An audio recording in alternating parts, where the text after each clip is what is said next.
नमस्कार दोस्तों, जय श्री कृष्ण, राधे राधे। दोस्तों, आपके नाखून काटने की आदत है। कहीं आपकी किस्मत के दरवाजे तो बंद नहीं कर रही? कहीं आप इस दिन नाखून तो नहीं काटते और नाखून से किसी ने आपको अपने वश में तो नहीं किया हुआ है? जी हाँ दोस्तों, हैरान मत हो, ये आपके नाखून से कोई भी आपको अपने वश में कर सकता है, क्योंकि तंत्र मंत्र की विद्या में नाखून और बाल वशीकरण के लिए सबसे सिद्ध माने जाते हैं। तो अगर आप नाखून काटते समय यह गलतियां करते हैं तो आपका दुर्भाग्य आपका पीछा कभी नहीं छोड़ेगा। साथ ही अगर आप दुनिया को अपने इशारों पर नचाना चाहते हैं तो नाखून काटते समय ये सावधानियां जरूर बरतें। ये गा और नाखून को कचरे में फेंकने की जगह इस पेड़ की जड़ में डाल दीजिएगा तो पूरी दुनिया आपके सामने घुटने टेकने पर मजबूर हो जाएगी। तो आखिर कौन से पेड़ की जड़ में डालने चाहिए आपको अपने कटे हुए नाखून? अगर आपके मन में भी यही सवाल है तो वीडियो को अंत तक जरूर देखिएगा। चलिए वीडियो में या आगे बढ़ते हैं। तो दोस्तों, जब भी तंत्र शास्त्र की बात आती है तो वशीकरण इसका एक मुख्य भाग होता है और किसी भी इंसान को वश में करने के लिए उसके बाल और उसके नाखून मुख्य भूमिका निभाते हैं। इसी के साथ अगर आप सनातन धर्म की तरफ देखेंगे तो आपके बाल और नाखून काटने के लिए भी कई मान्यताएं बताई गई है। कई लोगों की आदत तो होती है कि वह हमेशा अपनी छुट्टी वाले दिन ही नाखून काटने की सोचते हैं और नाखून काटने के बाद हम उन्हें कचरे में फेंक देते हैं। हमने अक्सर अपने घर के बड़े बुजुर्गों से यह कहते हुए सुना तो है कि इस दिन नाखून नहीं काटने चाहिए, वरना तुम्हें परेशानियों का सामना करना पड़ेगा। लेकिन आज की आधुनिकता में इन विचारधाराओं को मानना हम जरूरी नहीं समझते हैं। वहीं अगर हम अपने स्वास्थ्य की दृष्टि से देखें तो शरीर की सफाई में नाखूनों की सफाई रखना बेहद जरूरी हो जाता है। अब क्योंकि हम भारतीय परंपरा से जुड़े हुए हैं, इसीलिए हम छुरी और कांटे की बजाय हाथ से खाना खाते हैं। इसलिए अपने नाखूनों को साफ रखना हमें बचपन से ही सिखाया जाता है, ताकि हमारे नाखूनों में लगी हुई गंदगी हमारे पेट में ना जाए और हम बीमार ना पड़े। लेकिन अक्सर होता क्या है कि हम नाखून किस दिन काटे, इस बारे में हम अक्सर दुविधा में रहते हैं। तो सबसे पहले यह जान लेते हैं कि किस दिन नाखून काटने से क्या फल मिलता है। तो दोस्तों, एक सप्ताह में 7 दिन होते हैं, जिनमें से अगर सोमवार को हम अपने नाखून काटते हैं तो सोमवार को मन का कारक माना जाता है और हमारे मन का संबंध हमारे शरीर से होता है। तो अगर हमारा मन पवित्र रहेगा तो हमारा शरीर भी स्वस्थ रहेगा। तो अगर आप सोमवार के दिन अपने नाखून काटते हैं तो हमें अपने तमोगुण और राक्षसी बुद्धि से मुक्ति मिल जाती है। इसी के साथ मंगलवार का दिन हनुमान जी का दिन माना जाता है और यह खड़ा दिन भी होता है। इसीलिए हमारे घर के बुजुर्ग मंगलवार के दिन नाखून काटने से मना करते हैं।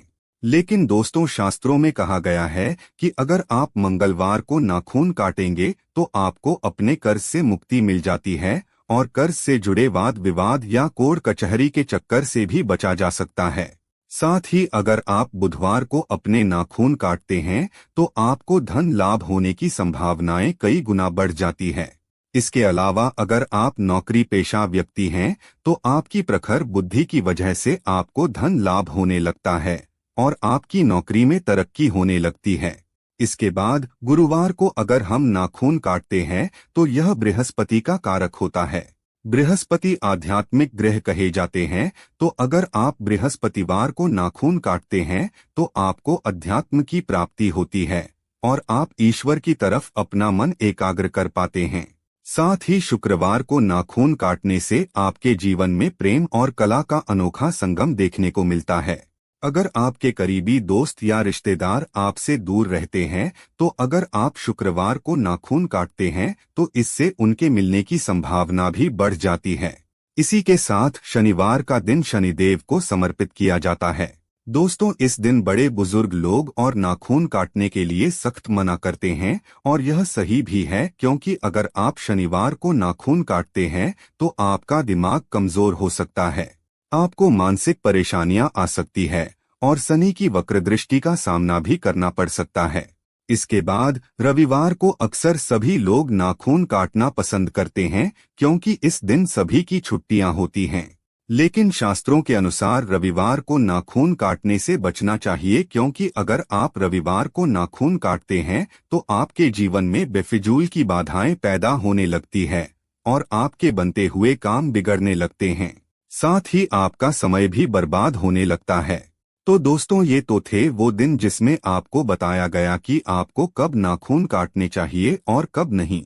इसी के साथ ये भी सुनिए कि अगर आप नाखून काटने के बाद उन्हें यहाँ वहाँ ऐसे ही कहीं भी फेंक देते हैं या फिर कचरे में फेंक देते हैं तो इससे आपको क्या प्रभाव देखने को मिलते हैं।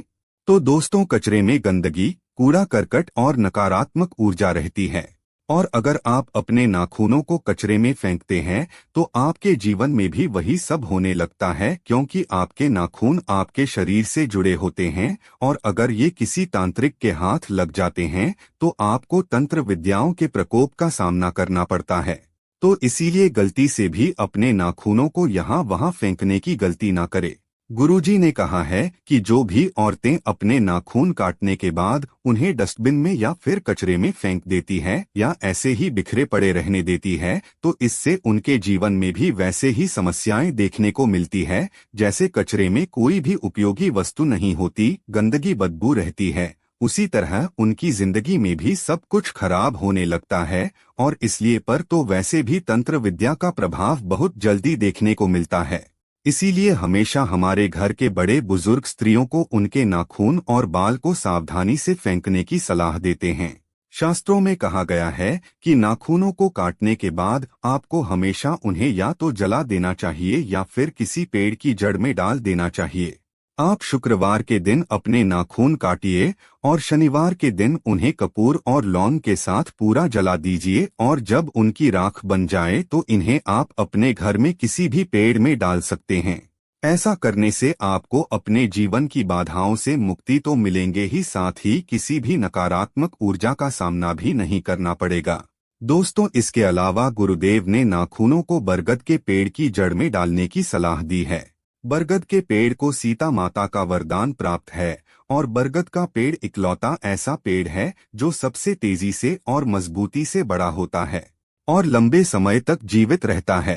तो अगर आप अपने नाखूनों को काटने के बाद बरगद के पेड़ की जड़ों में डाल देंगे तो इससे आपको बरगद के पेड़ जैसे ही फल देखने को मिलेंगे। आपका धन भी लगातार बढ़ता रहेगा, आपकी सफलता मजबूती से आपके साथ चलेगी और आपके जीवन में कोई भी परेशानी ज्यादा दिनों तक नहीं टिकेगी और आपको ज्यादा नुकसान नहीं पहुंचाएगी। इसी के साथ नाखून हमेशा सूर्य के ढलने से पहले काट लेनी चाहिए। सूरज ढलने के बाद आप नाखूनों को बरगद के पेड़ की जड़ में दबा सकते हैं और अपने जीवन में सकारात्मक प्रभाव देख सकते हैं। इसी के साथ अगर आप नाखूनों को तुलसी या फिर अपने घर के किसी भी पौधे की जड़ में डालते हैं तो ये भी आपको सकारात्मक प्रभाव ही देंगे।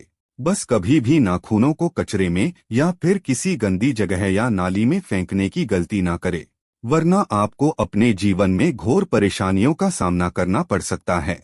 इसीलिए अगली बार आप जब भी अपने नाखूनों को काटें तो दिन का विशेष ख्याल रखें और नाखूनों को काटने के बाद उन्हें समेट कर रख लें और बाहर जाते समय किसी भी बरगद के पेड़ की जड़ में दबा दें। अगर आपको बरगद के पेड़ की जड़ नहीं मिलती तो आप इन्हें अपने घर के गमले में भी दबा सकते हैं। साथ ही आप इन्हें लौंग और कपूर के साथ भी जला सकते हैं। इससे आपको कोई भी नकारात्मक प्रभाव नहीं देखने को मिलेंगे। तो उम्मीद करते हैं दोस्तों कि आपको समझ आ गया होगा कि नाखूनों को काटने के बाद हमें उन्हें क्या करना चाहिए और क्या नहीं।